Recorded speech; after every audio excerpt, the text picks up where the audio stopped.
ఇచ్చింది 5%. ఈ 5% కూడా ఎట్లా వస్తుందంటే అధ్యక్ష, మీరు చూసుంటారు హైదరాబాద్ నగరంలో టానిక్ అని ఒక పెద్ద షాప్స్ అప్పుడప్పుడు పోతూ ఉంటే కనిపిస్తూ ఉంటాయి.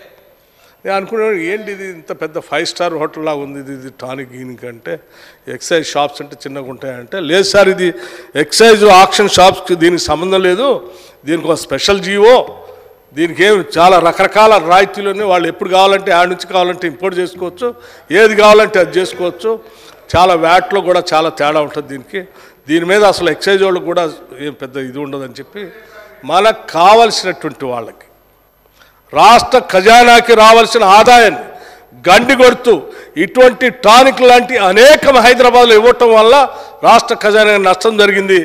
అటువంటి వాటిని మేము కట్టడి చేస్తాం, ప్రతి పైసా రాష్ట్ర ఖజానాకు వచ్చేటట్టు చేస్తాం. ఆ ఆదాయం చాలు మాకు, మేము ప్రజలకు ఏరో వ్యక్తిగతమైన కుటుంబాల్లోకి పోనీయమని చెప్పడం కోసమే నేను ఈ విషయాన్ని చెప్తున్నాను అధ్యక్ష. అట్లాగే అధ్యక్ష మీరు అదే ఇస్తా అధ్యక్ష, మీరు ఐఎమ్ నాట్ హీల్డింగ్ అధ్యక్ష ప్లీజ్.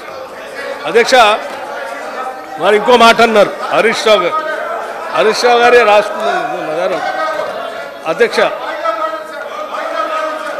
అధ్యక్ష బడ్జెట్లో పాయింట్ ఆఫ్ ఆర్డర్ ఉండదు, దీంట్లో పాయింట్ ఆఫ్ ఆర్డర్ ఉండదు బడ్జెట్ సమావేశాల్లో, దయచేసి కూర్చోండి please. There no point of order in the budget session. లేదు సార్ అధ్యక్ష, నేను ఇంకో విషయం ఏపీ రీఆర్ అధ్యక్ష నిన్న వారు మాట్లాడుతూ మీరేమండి సెంట్రల్లీ స్పాన్సర్డ్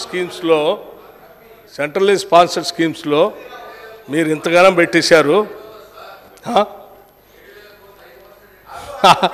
ఇంతగానం పెట్టేశారు మీరు ఏంటి 2023-24లో మేము 41,250 కోట్లు పెట్టాము, మీరు మాత్రం 21,000 కోట్లు పెట్టారు.